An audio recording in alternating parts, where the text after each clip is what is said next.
Assalamualaikum warahmatullahi wabarakatuh. Bismillahirrahmanirrahim.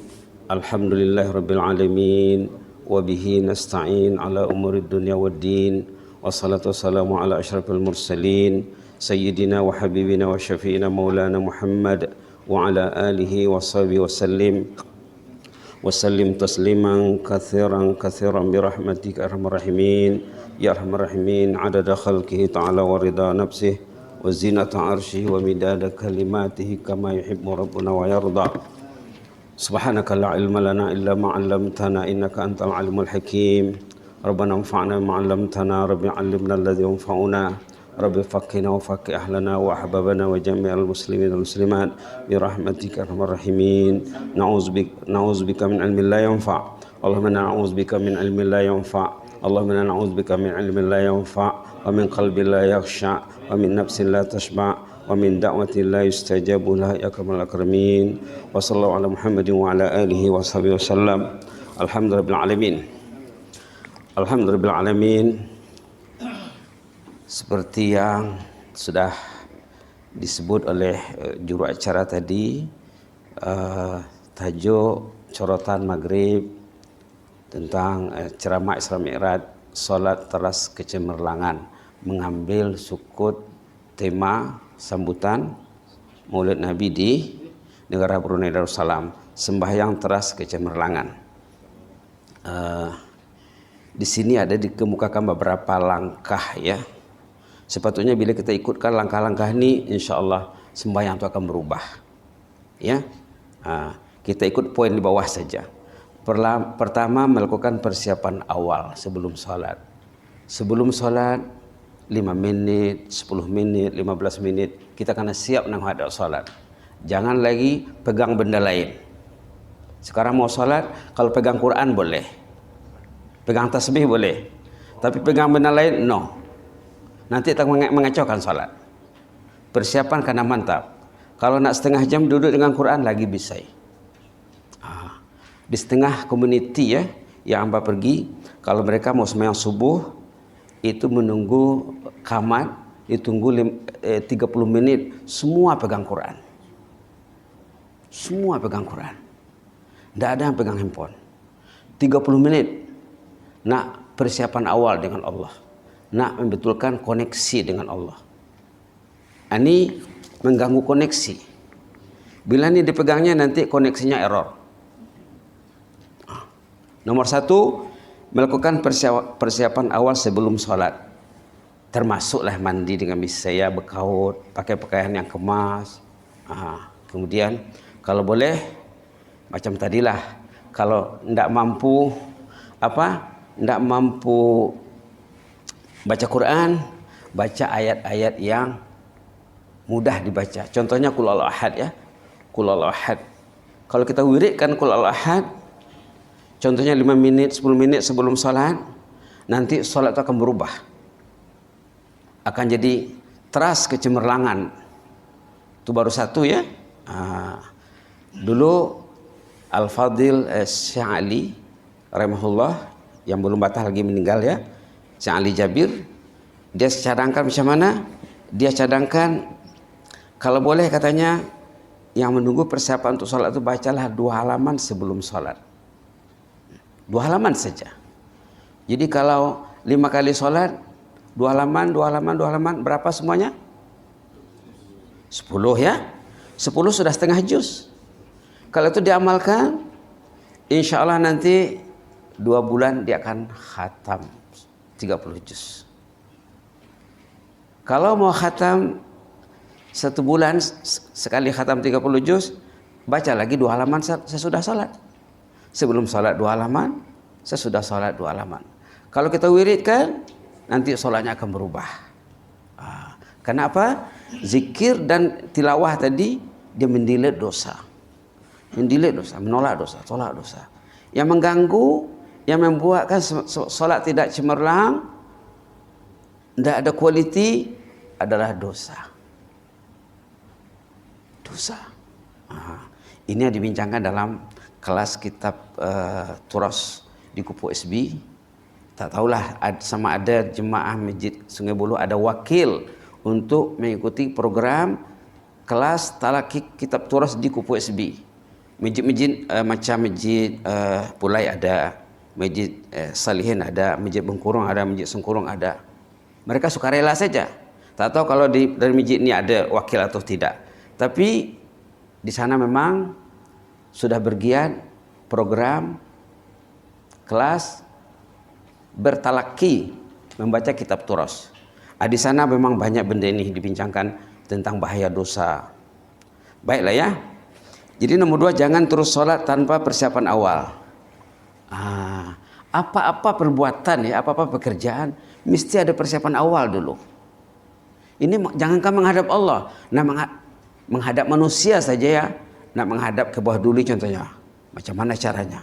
Dia akan diajar macam mana tutur katanya, macam mana pakaiannya, macam mana.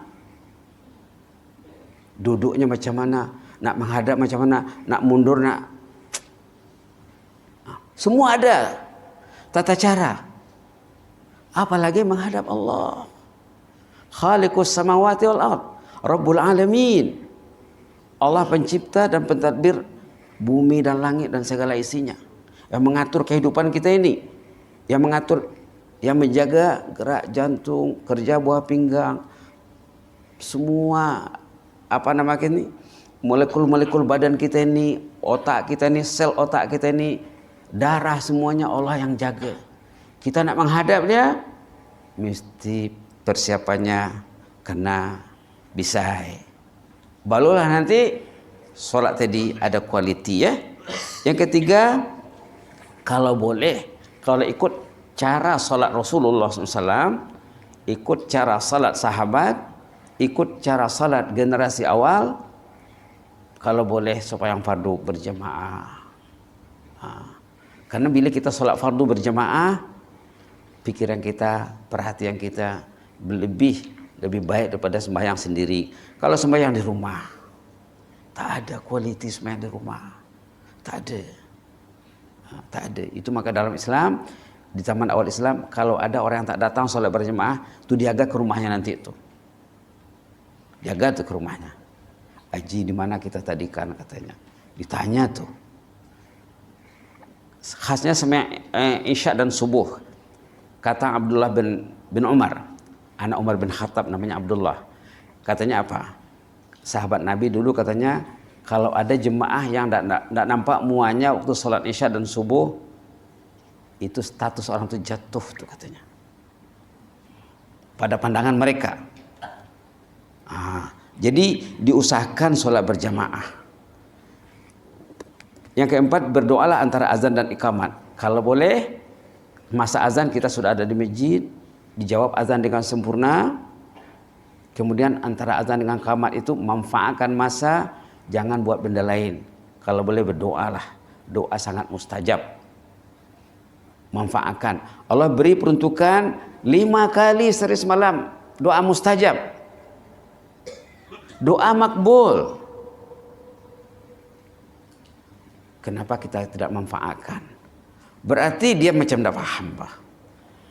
Amba dulu pernah di majelis bersama Syekh Ali Jabir rahimahullah di Brunei ini, Pak. Pernah bersama Syekh Ali Jabir rahimahullah di satu majelis salat subuh. Lepas salat subuh, menunggu azan, menunggu qamat lepas azan maksudnya. Sesudah azan subuh menunggu qamat, ditunggu dalam 10 minit ke 15 menit. Dia dengar ada orang bercakap-cakap. Masa dia bertazkirah sudah salat subuh, dia macam tidak nyaman, Pak. Tadi saya dengar ada yang ngomong katanya. Itu orang tu tidak faham tu katanya. Padahal waktu mustajab, Pak. Kalau boleh isilah dengan doa. Lebih makbul doa kita sebelum qamat, antara azan dengan qamat, daripada doa sesudah salat. Kenapa doa sesudah salat panjang? Antara azan dan qamat tak berdoa. Kalau di Masjid Pulai ya, mungkin ada jemaah yang sudah pernah salat subuh di Masjid Pulai. Itu dulu lah ya, sekarang tidak tahu. Dulu sebelum qamat subuh tu, sama ada Bilal atau imam, dia akan baca doa tu. Baca doa. Seperti membaca doa sesudah salat. Jemaah akan mengaminkan doa itu. Kalau tidak ada doa berjamaah, bacalah doa sendiri. Kita nak minta apa? Karena saat itu makbul.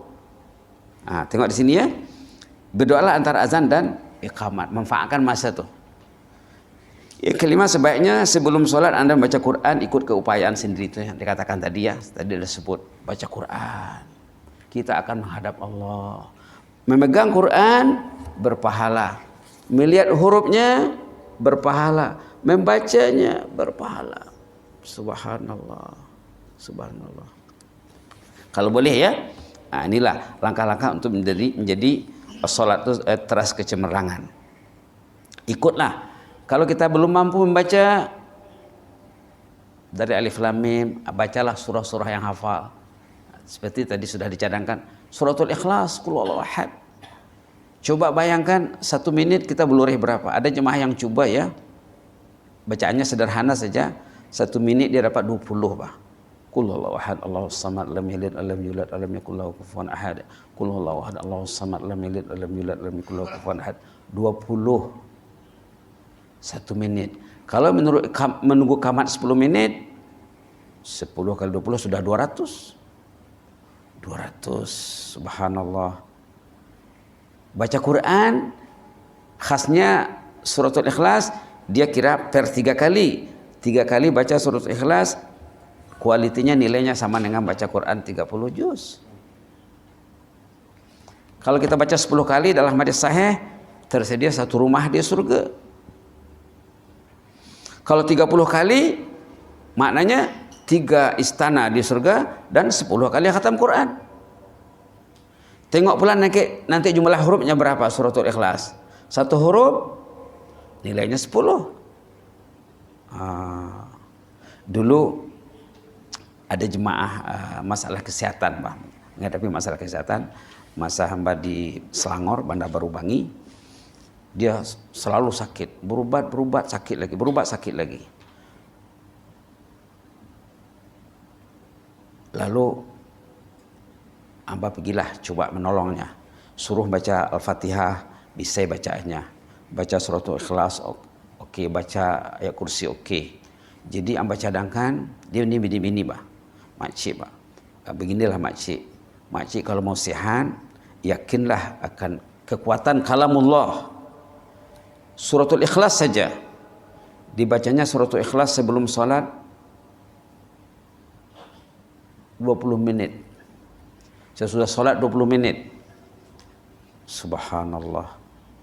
Kalau 20 kali 20 ya, 1 menit 20 tadi dah 400. 400 sebelum sholat, lepas sholat. Diamalkannya 2-3 hari, hilang penyakitnya. Tapi dengan keyakinan kepada Allah bahwa Al-Quran ini syifa. Tidak ada penyakitnya lagi.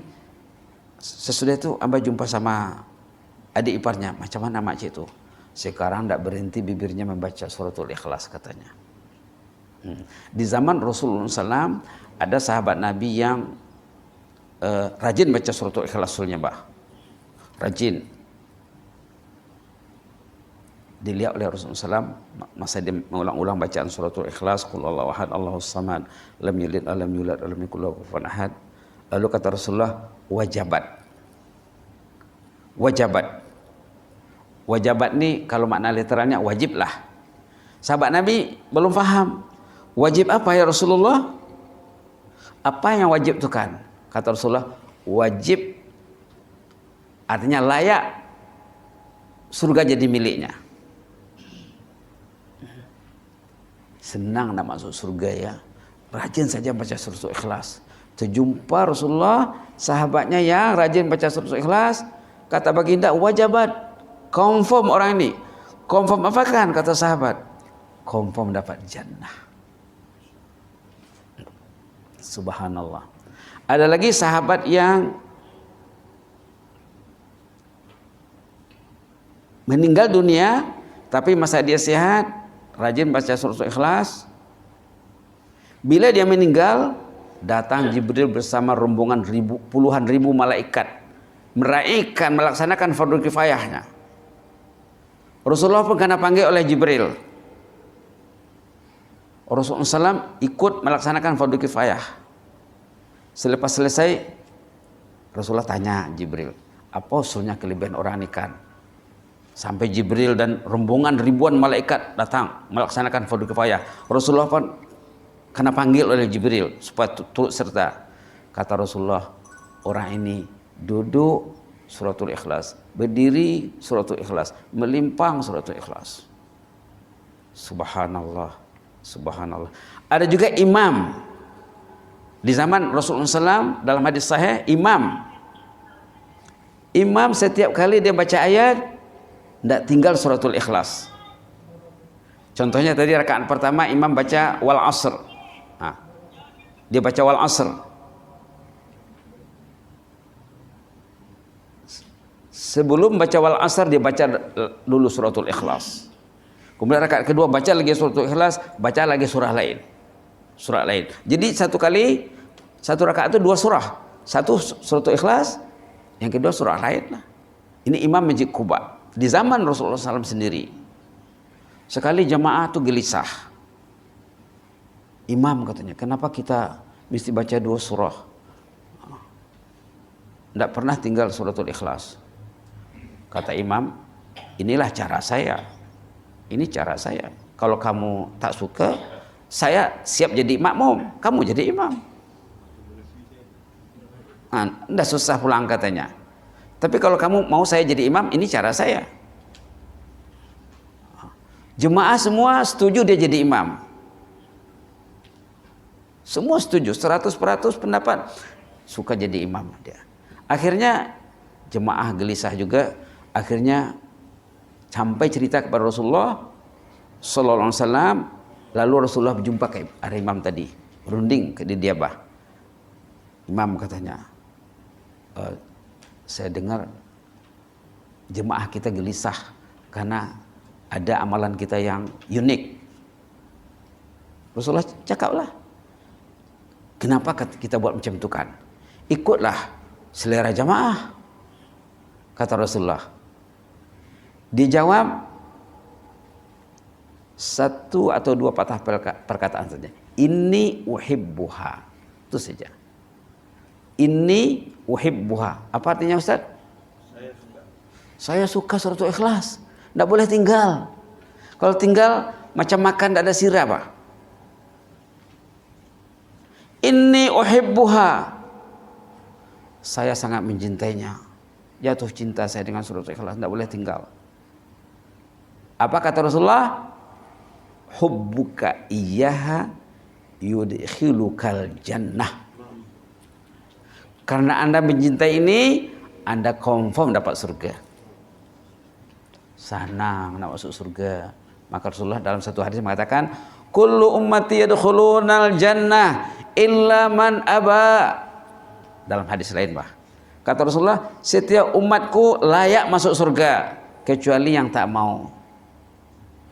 Sahabat pun bertanya, wa man ya'ba ya Rasulullah? Siapakah yang tidak mau itu? Kata Rasulullah, man ata'ani dakhalal jannah wa man asani faqad aba.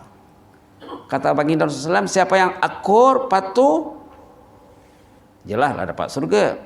Tapi siapa yang derhaka terhadap perintah Allah, tidak layaklah masuk surga, kata Rasulullah SAW. Jadi baiklah kita amal ya. Kalau tak boleh pegang mushaf, bacalah suratul ikhlas sama ada 10 menit sebelum salat. Kalau lagi banyak lagi bagus. Di jalan dari rumah ke masjid, baca suratul ikhlas. Kalau 5 menit dari rumahnya ke sini, kalau 1 menit tadi belurih 20. Kalau 5 menit berapa? 100. Sudah 10 istana di surga. Dalam perjalanan ke masjid, balik masjid lagi. Nanti jalan laluan yang dia tempuh itu bersaksi di hadapan Allah. Ya Allah, ini haji ini katanya dulu, subhanallah, setiap kali ke masjid, pulang dari masjid, pergi ke masjid, pergi antar anak, ambil anak, pergi ke bandar, pergi ke mana, suratul ikhlas, suratul ikhlas, suratul ikhlas. Nanti kehidupan akan berubah. Karena dia bukan terintang dengan benda lain lagi ya. Jadi kalau kita 5 menit dirintangi oleh media genggaman. 5 menit. Berapa suratul Ikhlas yang loss? La ilaha illallah. Itulah mengukur kerugian berinteraksi dengan media yang tak pasti untung atau tak untung di dalam. Kalau tak untung, jelas rugi. Dan dalam ini banyak yang mendelete salat. Maghrib duduk di masjid, menunggu Isya, sama ada ceramah ataupun berzikir, baca Quran. Lepas Isya balik rumah, buat benda lain, habis tadi yang di masjid tu. Itu kena jaga ya. Baik. Nomor 6, palingkan hati Anda dari keduniaan. Jangan pikir sangat keduniaan ini. Dunia akan tinggal. Rumah akan tinggal. Istri akan tinggal kalau suaminya yang meninggal dulu. Kalau suami meninggal dulu, istri akan tinggal. Kalau istri yang meninggal, suami akan tinggal. Anak-anak akan tinggal. Jangan terlalu sibuk mengurus anak, lupa hari esok, lupa jannah, lupa hari kiamat, lupa saat amal ditimbang. Nanti apa mau ditimbang? Quran tak ada. Dia pegang ini menghapus solat, menghapus ibadat.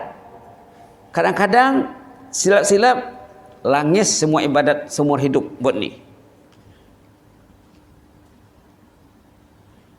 Pernah sahabat Nabi namanya Thauban radhiyallahu anhu. Nanti Anda boleh share dia punya hadis dengan imam. Thauban dipanggil oleh Rasulullah SAW. Kata Rasulullah SAW kepada Thauban, saya sudah nampak episode-episode hari kiamat itu. Rasulullah sudah lihat. Katanya ada di kalangan sahabat-sahabat Nabi ini.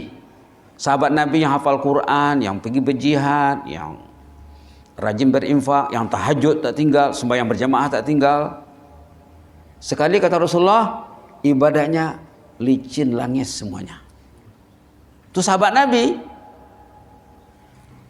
Thauban pun gemetar, Pak. Takut, Pak. Kata Thauban, ceritakanlah kepada kami di mana silap orang itu. Beri takut juga nih, kata Thauban, biar kami menghindarinya. Kata Rasulullah, silapnya satu saja. Hum qaumun idza khalau bi maharimillahi intahkuha. Mereka kategori manusia kalau berjumpa dengan yang haram masih tengok lagi, masih buka lagi, masih baca lagi. Habis semuanya, kata Rasulullah. Tidak boleh macam itu. Orang yang salat sepatutnya salat tanha anil fahsya'i wal munkar, mencegah daripada perbuatan yang tidak bisa, yang mungkar. Tapi masih lagi berarti salatnya tidak betul. La haula wala quwwata illa billah. Jadi palingkanlah hati dari keduniaan. Jangan kubur sudah dekat, kawan sebaya sudah banyak yang diantar ke kubur. Kita menunggu giliran saja. Besok lusa tak tahu. Sampai ke Ramadan, mudah-mudahan sampai. Kalau tak sampai macam mana? Mungkin ini Ramadan terakhir.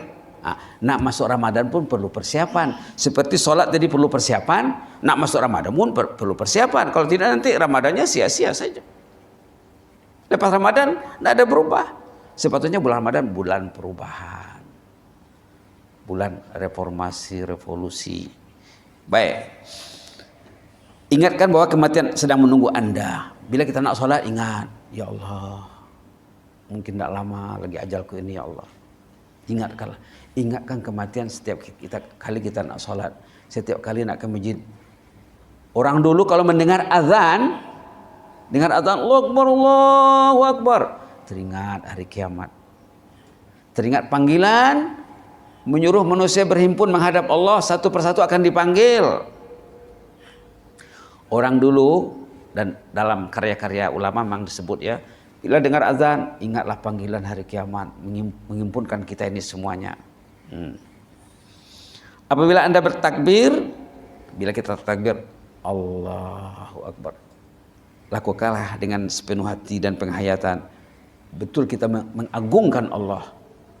Allahu Akbar, Allah Maha Agung, Allah Maha Mulia, Allah Maha Besar. Allahu Akbar. Hayatilah takbir itu. Ulama mengatakan, apa kata ulama? Law arafan nasu azamatallah lama asauhu.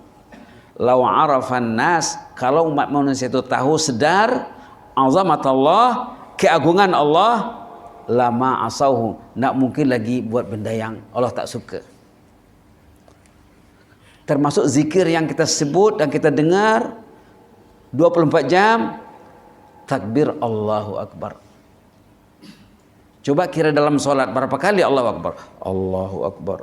Mau ruku Allahu Akbar, mau sujud Allahu Akbar, mau duduk Allahu Akbar, mau sujud lagi, mau bangkit, berapa kali Allahu Akbar satu hari? Dalam zikir lagi, azan lagi, iqamat lagi. Zikir yang paling banyak kita dengar satu hari, yang paling banyak disebut Allahu Akbar. Allah Maha Agung, Allah Maha Besar. Maka waktu kita bertakbir, cobalah hayati sepenuhnya kebesaran dan keagungan Allah, katanya. Pastikan takbir tadi berisi. Macam mana takbir berisi tadi? Dengan banyak membaca zikir-zikir sebelum sholat tadi, ya. Sahabat Nabi zaman dulu ada di antara mereka, bila dengar azan, bila azan berkumandang Allahu Akbar, Allahu Akbar, ada di antara mereka yang menangis. Nangis. Ada sahabat Nabi bila dengar azan menangis. Didatangi oleh sahabat lain, dijaga oleh sahabatnya, jawab, kenapa kita menangiskan? Cobalah cerita supaya kami juga turut menangis. Nah, orang dulu macam tu. Kenapa Tuhan menangis?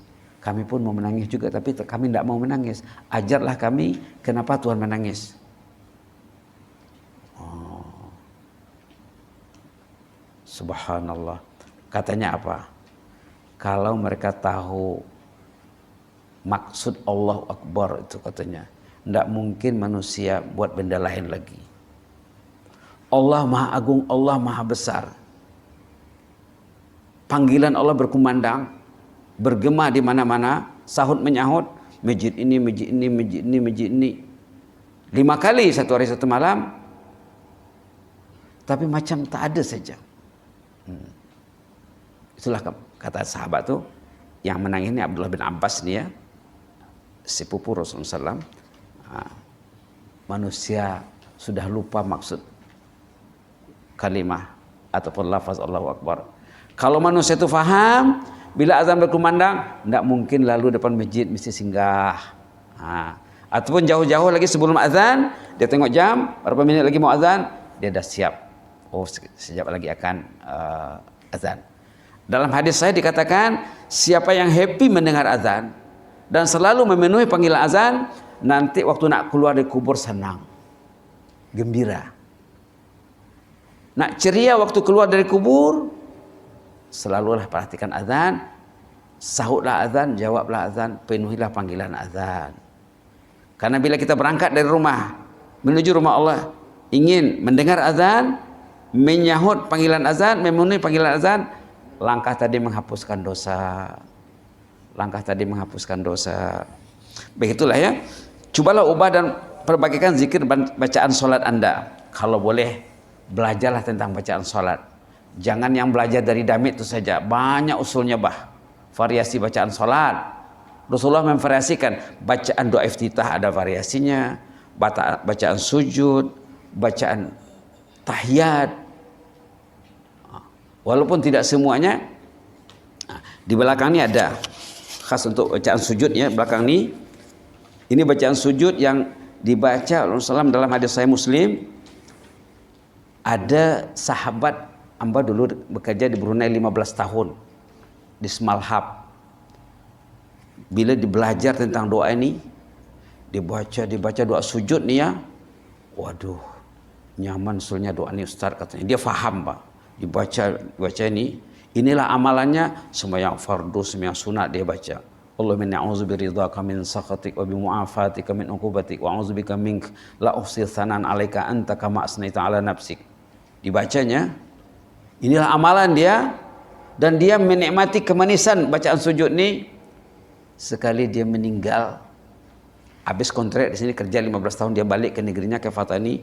Dia meninggal di masjid sesudah sembahyang subuh. Tadi ada Mbak Fuad ada Imam ceritanya. Hidup cemerlang mati gemilang ada tadi. Nanti suruh jamaah baca. Bila Amba mendengar dia meninggal nih 2 September 2020. 4 September sampai berita arah Bapak. Ada kawan yang antar message. Terus ditulis.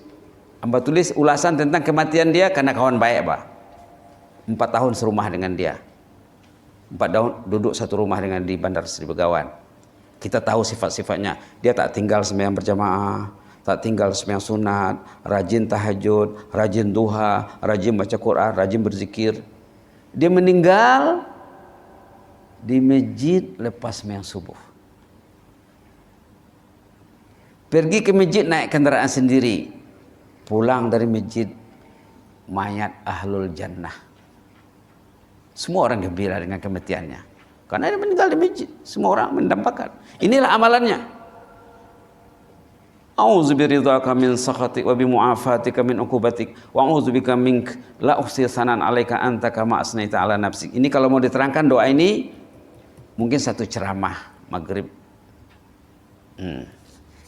Mungkin satu ceramah maghrib. Tapi secara tertulis ada urayanya di sini.